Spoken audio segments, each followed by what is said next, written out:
ವಿಡಿಯೋದಲ್ಲಿ ಉತ್ತರ ನಕ್ಷತ್ರದವರು ತಮ್ಮ ನಕ್ಷತ್ರ ದೋಷ ನಿವಾರಣೆಗಾಗಿ ಹಾಗೂ ಕಷ್ಟಗಳ ಪರಿಹಾರಕ್ಕಾಗಿ ವಿಷ್ಣು ಸಹಸ್ರನಾಮದ ಯಾವ ಶ್ಲೋಕವನ್ನು ಪಠಣ ಮಾಡಬೇಕು ಈ ಬಗ್ಗೆ ತಿಳಿಸ್ಕೊಡ್ತಾ ಇದ್ದಾರೆ ಆಧ್ಯಾತ್ಮಿಕ ಚಿಂತಕಿ, ಲೇಖಕಿ ಶ್ರೀಮತಿ ಅರುಣಾ ಉದಯ ಭಾಸ್ಕರ್ ಅವರು. ನಿಮ್ಮ ನಕ್ಷತ್ರ ಹಾಗೂ ಎಷ್ಟನೇ ಪಾದ ಅಂತ ತಿಳ್ಕೊಂಡು ಅದಕ್ಕನುಗುಣವಾಗಿ ವಿಷ್ಣು ಸಹಸ್ರನಾಮದ ಸ್ತೋತ್ರವನ್ನು ಪ್ರತಿನಿತ್ಯ ಕನಿಷ್ಠ 11 ಬಾರಿ ಪಾರಾಯಣ ಮಾಡಿಕೊಂಡ್ರೆ ಎಲ್ಲ ತೊಂದರೆಗಳು, ಅನಾರೋಗ್ಯ, ಆರ್ಥಿಕ ಸಮಸ್ಯೆ, ಬೇಸರ ಹಾಗೂ ಗ್ರಹಚಾರಗಳು ಸಂಪೂರ್ಣವಾಗಿ ನಿವಾರಣೆಯಾಗುತ್ತದೆ. ನಕ್ಷತ್ರ ಮಾತ್ರ ಗೊತ್ತಿದ್ದು ಎಷ್ಟನೇ ಪಾದ ಅಂತ ಗೊತ್ತಿಲ್ಲದಿದ್ದರೆ ಆ ನಕ್ಷತ್ರದ 4 ಸ್ತೋತ್ರಗಳನ್ನು 11 ಬಾರಿ ಹೇಳ್ಕೊಳ್ಬೇಕಾಗುತ್ತೆ.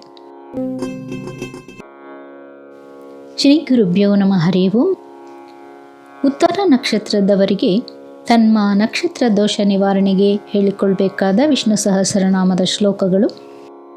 ಋತು ಸುದರ್ಶನ ಕಾಲ ಪರಮೇಷ್ಟಿ ಪರಿಗ್ರಹ ಉಗ್ರ ಸಂವತ್ಸರೋ ದಕ್ಷೋ ವಿಶ್ರಾಮೋ ವಿಶ್ವದಕ್ಷಿಣ.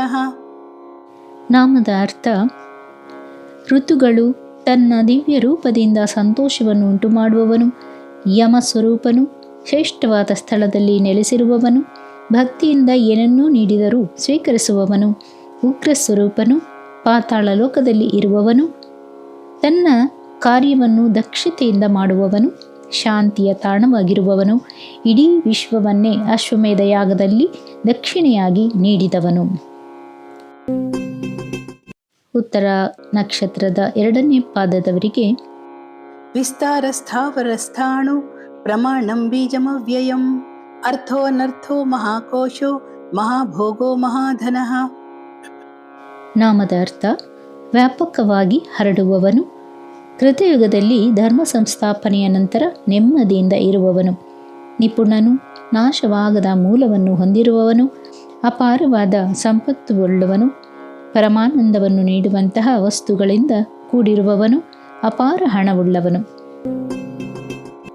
ಉತ್ತರ ನಕ್ಷತ್ರದ 3ನೇ ಪಾದದವರಿಗೆ ಅನಿರ್ವಿಣ್ಣಸ್ಥ ವಿಷ್ಟೋಭೂ ಧರ್ಮಯೂಪೋ ಮಹಾಮಖಃ ನಕ್ಷತ್ರ ನೇಮಿರ್ ನಕ್ಷತ್ರಿ ಕ್ಷಮಃ ಕ್ಷಾಮ ಸಮೀಹನಃ.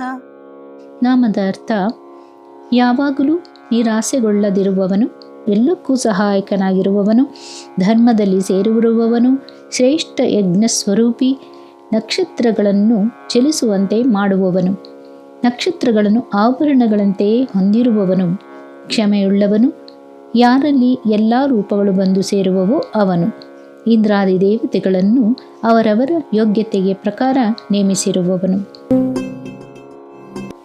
ಉತ್ತರ ನಕ್ಷತ್ರದ 4ನೇ ಪಾದದವರು ಯಜ್ಞೈಜ್ಜೋ ಮಹೇಜ್ಜಶ್ಚ ಕೃತುಂ ಸತ್ರಂ ಸತಾಂಗತಿಃ ಸರ್ವದರ್ಶಿ ವಿಮುಕ್ತಾತ್ಮ ಸರ್ವಜ್ಞೋ ಜ್ಞಾನಮುತ್ತಮಂ. ನಾಮದ ಅರ್ಥ: ಪೂಜಿಸುವ ಸಾಧನಗಳಲ್ಲೇ ಶ್ರೇಷ್ಠನಾಗಿರುವವನು, ಎಲ್ಲ ಕಾರ್ಯಗಳ ಹಿಂದಿರುವವನು, ಸತ್ರಂ ಎಂಬ ತ್ಯಾಗದ ಮೂಲಕ ಪೂಜಿತನಾಗಿರುವವನು, ಸಾಧುಗಳ ಜೀವನದ ಗುರಿಯಾಗಿರುವವನು, ಇಡೀ ವಿಶ್ವವನ್ನು ನೋಡಬಲ್ಲವನು, ಈ ವಿಶ್ವದ ಆಸೆ ಆಕಾಂಕ್ಷೆಗಳಿಂದ ಅತೀತನಾದವನು, ಎಲ್ಲವನ್ನು ತಿಳಿದವನು, ಶ್ರೇಷ್ಠವಾದ ಜ್ಞಾನವಾಗಿರುವವನು.